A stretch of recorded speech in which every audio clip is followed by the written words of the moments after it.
Halo Bapak, saya Devi Giovanni Pakpahan dengan NIM akhir 141. Di sini saya akan mempresentasikan sistem rekomendasi makanan berdasarkan preferensi user.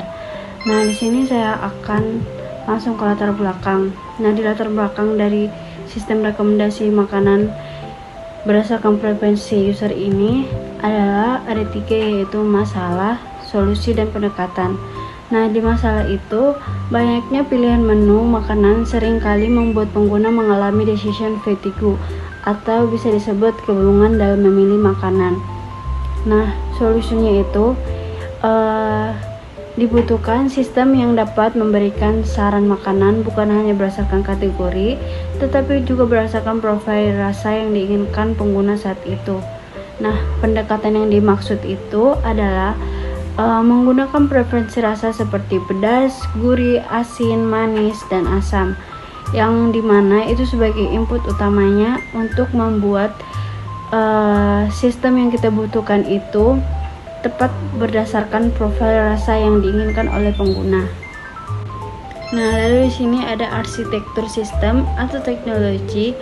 Nah, jadi kita itu menggunakan bahasa pemrograman Python, lalu library utamanya itu ada scikit-learn untuk algoritma TF-DEF dan quotient similarity-nya.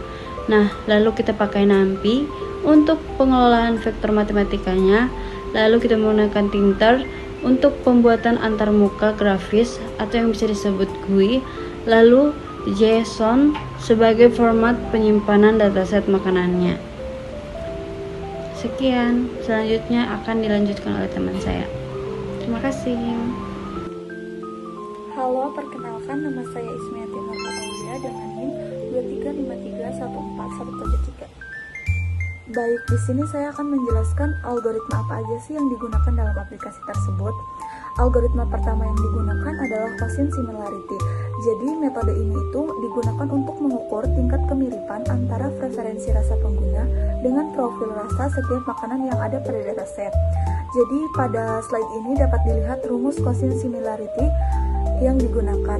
Jadi rumus tersebut membandingkan dua vektor, yaitu vektor pengguna preferensi rasa yang dimasukkan user, yang kedua itu vektor makanan profil rasa yang tersimpan pada dataset. Bagian pembilang digunakan untuk menghitung hubungan antara kedua vektor, sedangkan penyebut digunakan untuk melakukan normalisasi sehingga hasil akhirnya berada pada rentang 0 sampai 1. Jadi output yang dihasilkan adalah nilai kemiripan. Semakin mendekati angka 1, maka rekomendasi makanan tersebut semakin cocok dengan selera pengguna. Selanjutnya terdapat algoritma TF-IDF yang digunakan untuk menganalisis deskripsi teks dari setiap makanan. Pada slide ini juga terdapat rumus TF dan IDF, yaitu TF untuk menghitung seberapa sering satu kata muncul dalam deskripsi makanan. IDF itu untuk menghitung tingkat keunikan suatu kata dalam seluruh dokumen atau data makanan. Sebagai contoh itu, misalnya kata pedas yang sering muncul pada deskripsi makanan. Pedas akan memiliki nilai TF yang tinggi, kemudian nilai TF dan IDF dikalikan sehingga menghasilkan bobot akhir suatu kata. Jadi output yang dihasilkan dari algoritma TF-IDF itu bobot atau tingkat kepentingan kata. Semakin besar nilainya, maka kata tersebut dianggap semakin penting dalam menggambarkan karakteristik suatu makanan. Dengan begitu, sistem tidak hanya melihat angka profil rasa, tetapi juga memahami informasi yang ada pada deskripsi makanan sehingga rekomendasi menjadi lebih akurat. Selanjutnya yaitu struktur data dan dataset. Pada sistem ini, seluruh data makanan disimpan dalam file dataset_makanan.json. Format JSON dipilih karena mudah dibaca dan mudah digunakan oleh pengguna. Jadi setiap makanan itu memiliki beberapa atribut penting, yaitu yang pertama nama makanan dan emoji yang digunakan untuk menampilkan identitas makanan pada antarmuka sistem. Yang kedua itu kategori makanan seperti makanan berat, cemilan, dessert, atau minuman sehingga pengguna dapat mengetahui jenis makanan yang direkomendasikan. Yang ketiga itu deskripsi singkat yang berisi informasi mengenai karakteristik makanan dan akan dianalisis menggunakan metode TF-IDF. Yang keempat itu profil rasa, yaitu nilai dari 0 sampai 5 untuk rasa pedas, gurih, manis, asin, dan asam.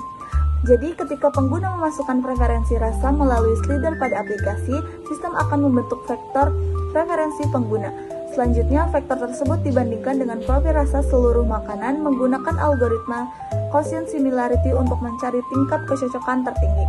Jadi, dataset ini merupakan sumber informasi utama yang digunakan untuk sistem menghasilkan rekomendasi makanan sesuai dengan selera pengguna. Halo Bapak, saya Iqbal Alfitri dengan NIM akhir 131. Di sini saya akan membawakan program yang telah kita buat, yaitu sistem rekomendasi makanan berdasarkan preferensi pengguna. Di sini kita ada slider isinya pedas, gurih, manis, asin, dan juga asam. Di sini ada filter kategorinya, ada semua makanan, camilan, minuman, makanan berat, dan juga dessert. Di sini ada tombol untuk cari rekomendasi dan riset. Lalu di sini untuk tampilan hasilnya, slider 1-2 suka sedikit, 3 cukup suka, dan 4-5 sangat suka. Di sini kita ada gabungan dari 70% quotient similarity, rasa, dan juga 30% TF-IDF deskripsi. Oke, mari sekarang kita mulai mencoba yang telah kita buat. Saya pilih camilan. Untuk gurihnya saya memilih 3, dan juga asinnya saya memilih 5, lalu pedasnya saya pilih 1.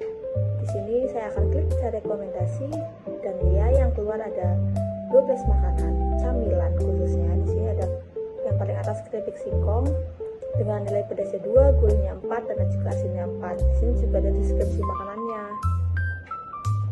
Lalu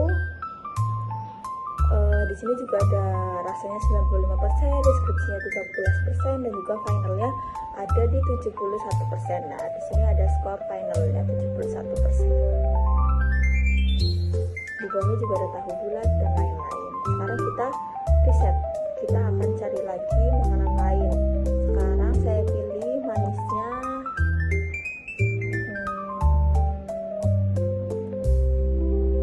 4. Dan saya akan pilih dessert. Di sini cari rekomendasi, dan ya yang keluar ada 12 makanan. Ada es dawet, ada onde-onde, ada kolak. Nah, di sini semuanya dessert.